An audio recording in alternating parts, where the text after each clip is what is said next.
کہ کہیں سارے جنگل کے اتحادی مل کر مجھ پہ حملہ نہ کر دیں۔ اس نے نہ چاہتے ہوئے بھی لومڑی کی یہ تجویز مان لی۔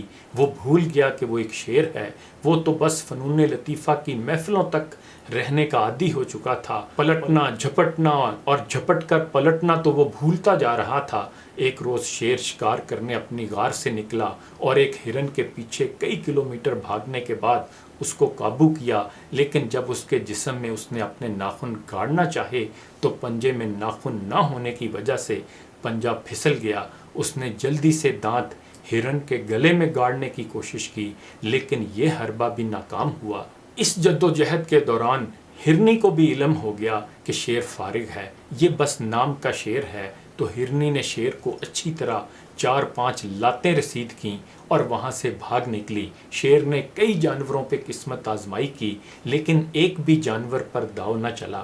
شام تک اس کا بھوک سے برا حال ہو گیا تھا۔ نڈھال شیر گرتے پڑتے اپنی کچھار پہنچا اور اس وقت اسے امید کی کرن دکھائی دی جب اس کو دور سے لومڑی غار میں داخل ہوتی ہوئی نظر آئی۔ لومڑی نے بادشاہ سلامت کے آگے نہ سلام پیش کیا، نہ اس کو ذل الہی یا عالی جا کہا، نہ ہی شیر کو شہنشاہ دوراں کہا، بلکہ لومڑی نے طنزیہ انداز سے اسے کہا کہ بھوک تو بہت لگی ہوگی۔ شیر نے نقاہت سے کہا، ہاں بہت زیادہ بھوک لگی ہے، تم میرے لیے خوراک کا انتظام کر دو۔ میں نے تمہارے ہی مشورے پر ناخن نکلوائے ہیں اور تمہارے ہی کہنے پر سامنے کے دانت نکلوائے ہیں۔ اب یہ تمہاری ذمہ داری ہے کہ میرے لیے خوراک کا انتظام کر دو۔ لومڑی نے یہ سنا تو ایک لمبا کہکہا لگایا اور شیر کو ایک لات رسید کر کے کہا، او بے وقوف چوپائے کے بچے، کوئی کسی کے لیے کچھ نہیں کرتا۔ ہاں تمہارے ساتھ چونکہ ایک تعلق ہے، لہذا میں تیرے لیے گوشت تو نہیں لیکن گھاس کا انتظام کر سکتی ہوں۔ یہ سن کر شیر کی آنکھوں میں غصہ اتر آیا۔ اس نے لومڑی پہ اچانک حملہ کیا، لیکن لومڑی پہلے سے تیار تھی۔ وہ وہاں سے ہٹی اور شیر جو نڈھال تھا اسی جگہ گر پڑا۔ کچھ دن بعد لومڑی شیر کے پاس پھر آئی۔ شیر نیم بے ہوشی کے عالم میں نقاہت سے چور بے سدھ پڑا تھا۔ اس نے لومڑی کو دور سے دیکھا تو چلا کر کہا، مجھے گھاس کھانا بھی منظور ہے، اللہ کے لیے کہیں سے میرے لیے گھاس کا انتظام ہی کر دو۔ اب تو میں گھاس کے لیے گھومنے پھرنے کے قابل بھی نہیں رہا۔ لومڑی نے شیر کی یہ بے بسی دیکھی تو لومڑی کی آنکھیں جیت کی خوشی سے چمک اٹھیں۔ لومڑی نے شیر کو حکماً کہا کہ گھاس بھی تب ہی مل سکتی ہے جب تم منہ سے میاؤں کی آواز نکالو۔ یہ سن کر شیر کا جی چاہا کہ زمین پھٹ جائے اور وہ اس میں دھنس جائے، لیکن جس کو اپنے وقار سے زیادہ اپنی جان عزیز ہو اس کی زمین میں دھنس جانے کی خواہش بھی پوری نہیں ہوا کرتی۔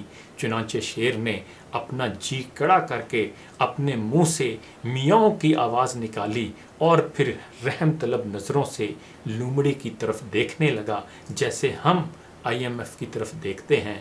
لومڑی نے حقارت سے اسے دیکھا اور کہا، یہ میاؤں کی آواز تم نے ٹھیک نہیں نکالی، تم کچھ دن ریاضت کرو، پریکٹس کرو۔ جس دن سے تم میاؤں کی صحیح آواز نکالنے میں کامیاب ہو جاؤ تو اس دن سے تم کو گھاس باقاعدگی سے ملنا شروع ہو جائے گی اور تمہارا نام بھی FATF کی گرے لسٹ سے نکال دیا جائے گا۔ آخری اطلاعات آنے تک شیر ابھی تک میاؤں میاؤں کی آواز نکالنے کی ریاضت میں مصروف ہے۔ اس شیر کو یقیناً آپ بھی جانتے ہیں، اس کا نام امت مسلمہ ہے، جس کو کفار نے فحاشی، روشن خیالی، شراب و کباب، کرکٹ میچوں کے پیچھے لگا کر بھگا بھگا کر تھکایا پڑا ہے۔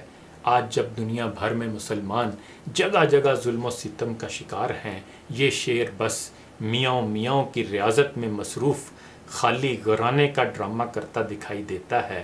اقبال نے اس شعر بارے ٹھیک ہی کہا تھا کہ ہر کوئی مست میں ذوق طعنہ ثانی ہے، تم مسلمان ہو یہ انداز مسلمانی ہے، حیدری فقر ہے نہ دولت عثمانی ہے، تم کو اسلاف سے کیا نسبت روحانی ہے، وہ زمانے میں معزز تھے مسلمان ہو کر اور تم خوار ہوئے تارک قرآن ہو کر۔ انہی گزارشات کے ساتھ اجازت چاہوں گا، اپنا خیال رکھیے گا، اللہ حافظ۔